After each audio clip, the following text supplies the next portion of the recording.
Time check 11:30 ng umaga. Medyo late na. May ride kami ngayon ni OBR sa Orani, Bataan sa may Magara Hotel, Sinagtala Farm.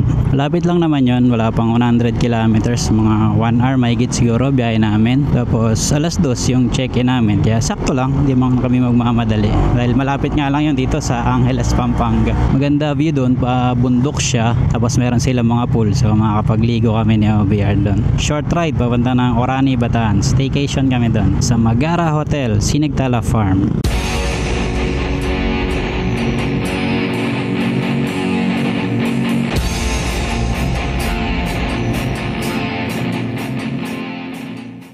Gawa na tong tulay dito. Pataas pag padiretso ka ng San Fernando. Pag pa-Angeles, siligaw kang kaliwa, tas kanan pa Porac. So kanan tayo sa may Porac ang daan natin. Dati sobrang traffic dito nung hindi pa gawa yan. Arco, Municipality of Porac.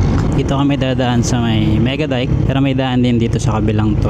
Padiretso dyan sa bayan ng Porac. Mas malapit dyan, pero dito mas maluwag yung kalsada. Dito sa Megadike, ang takbo ko lang dito usually 60 to 80. Mahirap kasi magbilis dito kasi tingnan yung kalsada ang liit. Tapos minsan madalas may mga tumatawid dyan na tao, aso, hindi nyo kita. Pag sobrang bilis, delikado. Kaya pag dito, chill ride lang. Ang lusot nito, MacArthur Highway na. Update ko na rin pala sa gamit ko na Daytona Super Stock Pulley. Nag-adjust kasi ako ng setting sa CVT. Naglagay ako ng 1mm na tuning washer. Yun lang naman ang nilagay ko. Medyo nakukulangan kasi ako sa RPM tsaka sa hatak niya or buhat power. Kung napanood nyo yung last vlog ko noon, nagpalit ako dito nga nung Sun Racing na ceramic pulley bushing para gumaan yung takbo sa starting. Paramdam ko kasi na medyo mabigat yung takbo. Mas mahaba yun ng 1mm actually sa stock bushing. So nangyari, naglilimit yung RPM. Bumabangga na siya dun sa stopper nung flyball ramp nung Daytona pulley. Ginawa ko, pinatabasan ko ng 1mm para stock na. Hindi na siya naglilimit. Tapos pinakalgal ko na rin yung flyball ramp stopper para sigurado na walang limit tsaka sigurado na sasagad or magdidikit yung pulley at drive face. So kaya yun, ngayon naglagay ako ng 1mm na tuning washer kasi alam ko naman na hindi na maglilimit to.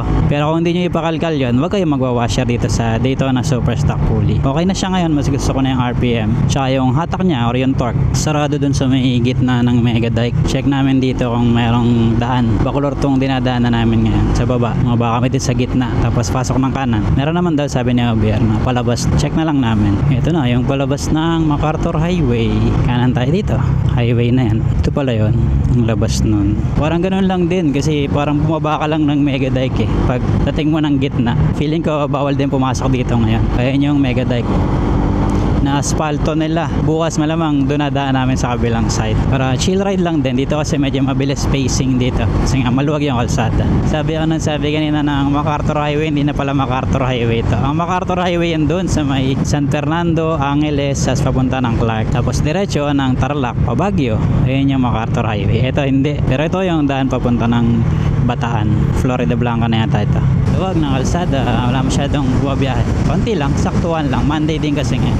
Update ko na rin pala kayo dun sa clutch ng Daytona. Daytona Kevlar and Carbon clutch. Okay pa rin siya hanggang ngayon. Walang dragging sa low speed as walang slippage ako nararamdaman sa high speed. Ang kapartner nito is yung Super Labo wing bell na naka-linear groove. Yung lapat naman ng groove sa lining, konting-konti na lang yung hindi lapat. Yung edge na lang talaga. Mas lumapat pa nung nakaraan na last na pinakita ko. Feeling ko kapag nagawa ko ng update vlogs, 46,000. Ilang kilometers na ba? 44,820. Meron pa tayong 1,000 plus bago ko buksan. Malamang lapat na yon or pakat na lahat yung groove dun sa lining. Sobrang haba pa ng lining na yun kasi pang NMAX yun, pero lumalapat siya talaga lahat. Maganda yung clearance niya, saktong-sakto lang na madali siyang lumapat kumbaga. Kung naka-groove yung bell nyo, naka-contact lahat yung buong kahabaan ng clutch sa clutch bell. Kaya maganda yung kapit, siyempre. Walang dragging nga, sa low speed pa rin ako nakaramdaman. So lang slip sa high speed. Maganda yung kapit, responsive. Yan ah. Ramdam mo na hindi siya dumudulas kumbaga. Alam ko dito na yung Pradera Verde, yung may ginagawang bagong racetrack na malaki. Ayan dito, ayan oh. Pradera Verde ka lang, dahil butas ng kalsada. Tara din yun, yung ginagawang racetrack na malaki. Somewhere dyan sa loob. Bataan na tayo. Yung arko doon, giniba nila, parang papalitan nila ng bago. Luma na rin kasi yung arko doon, ang pagkakatanda ko. Parang modern na yung gagawin nila na arko. World War II First Line of Defense Monument, Dinalupihan, Bataan. Pagpadiretso, Mount Samat National Shrine. Pero hindi na kami aabot doon kasi kakaanan na kami. Malapit lang sa Orani. Ang luwag dito sa may Bataan, ano. Kaya lang may higpit sila dito. May speed limit. Dapat 60 lang ang takbo sa motor. Hanggang 80 yata kapag ka 4 wheels. Iwan, lagpas ng konti kung bawa overtake ka lang. Ganun. Pero kami maintain lang ako dito ng 60-65 na speed. Ano ba, ganyan, overtake tayo. Konting bilis, tapos balik na dito, kanan yung motor, o 60 lang takbo. Kaya lang, minsan pababa, ano, hindi mo makontrol. Minor lang, wag gagana. Pero 60 lang, mas okay na yung sumunod kaysa mahuli ka pa. Sabi nila kasi wala naman daw nang uhuli, wala na yung mga camera. Pero pag na-tsempoan ka, diba? Malapit na rin kaming lumiko ni OBR. 3 kilometers na lang daw. Doon din yung daan, yung pinupunta namin dati, kinakainan namin, yung papuntang Tala Beautech. Yung mga vlog din ako na pumupunta kami doon. Ito nyo, yung mga 4 wheels, ang baga lang ng takbo nila. 60 lang. Pare-pares lang talaga ng speed. Pero alam ko hanggang 80 pwede yung 4 wheels eh. Pero parang wala na nakalagay ngayon. Dati may mga nakalagay dyan. Yung speed limit ng depende sa sasakyan. Liligo na kami dito. Yan dito. Ito yung Orani. May nakalagay. Orani. Medyo lumot ko na kasi ang tagal na namin nang huling pumunta dito eh. Ayan, pataas na to ng bundok. Sakto rin pa yung naglagay ako ng tuning washer kasi lumakas yung hatak. Maganda yun sa mga aunan. Mas malakas siya. Malapit na kami ni VR. 2 kilometers na lang yata. May mga signage na kayo makikita. Nakalagay doon is Magara Hotel. 3 kilometers, 2 kilometers. Ganun. Lumalamig-lamig na rito. Taas na tong part na to eh. Ito yung may matarek na ahon. Pagbaba mo dyan, ahon ka ng matarek na may siko. Barangay Tala. Ayan, Tala na to. Ito. Ahonin natin. 6.5 RPM. 7k RPM pa. Ito, Siko. Siko.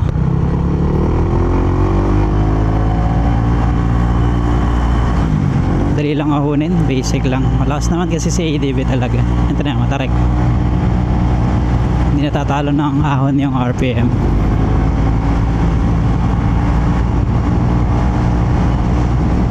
Diretso pa pala ng ahon.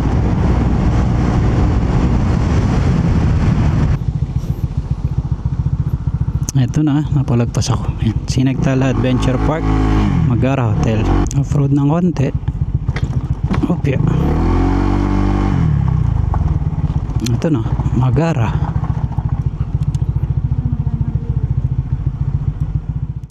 Nag-order muna kami ng lunch ni OBR dito sa room. Pinadeliver na lang namin. Lechong kawali, 2 rice, tsaka sinigang na sugpo daw. Tubig, tsaka iced tea. Kain muna kami, tapos si room tour ko kaya after. Ito yung kalsada sa may palabas kanina. Tapos ito yung room namin. Ito naman yung harapan. Bundok yung view. Room 1202.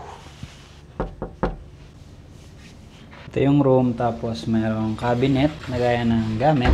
May fire extinguisher. May security box. Ito yung key card. Insert card for power. So yung banyo, malawak siya. Toiletries, madami. Shower with heater. Tapos siya, kompleto rin yung mga tuwalya. Meron silang free coffee, tsaka water heater. Meron ding ref dito. May tubig. Hello. Dalawang malaking kama. Good for 4 kasi to. Pero dalawa lang kami ni OBR. May aircon. Ito malaki. TV. Ito yung view sa balcony. Kita mo yung mga puno, bundok. Labas tayo sa balcony. Ito yung balcony. Pagka sa umaga maganda dito kasi yung araw nasa likod. Tapos doon yung resto nila. Ayan yung view. Against the light nga lang. Pero ang ganda rito, tsaka malamig yung simoy ng hangin. Meron din pala silang free wifi. Tapos meron ito, susuotin. Para alam nila na naka-check-in kayo. Baller, Magara Hotel.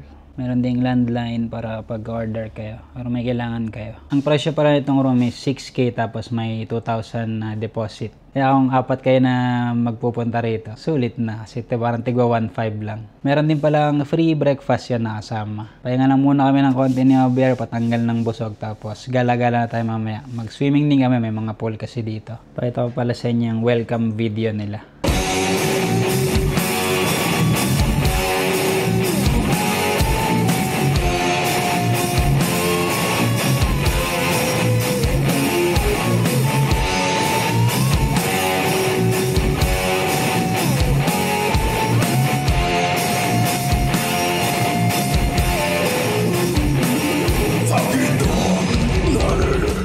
Doon yung pool papunta doon ay sumakay ni Javier, kalakad daw siya. Ito yung parang area ng team building. Meron dong parang shooting range, firing range, sports lounge, duyan. Ito yung infinity pool dito, pero mamaya na rin kami maligo ni Javier. Puntahan daw muna namin yung dalawa pang pool doon sa kabilang side. Pakita ko lang. Ganda rin, no? Tapos yung view mo, Sinagtala. Ito yung pool dito. Pero mamaya na, doon muna sa isa kami. Ito yung adventure park, ayun yung pool na pinakita namin. Tapos ito sa maps, dito yung isang pool pa. Punta tayo doon. Ito yung isang pool dito sa may taas. Pero doon na lang daw kami sa kabila, sabi niya BR. Ito yung isang pool, dito kami maliligo. Ganda rin ang view, no? Ito yung parang may mga activity na park. May swing na malaki. Tapos zipline, parang obstacle course. Itong isa. Ligo na kami.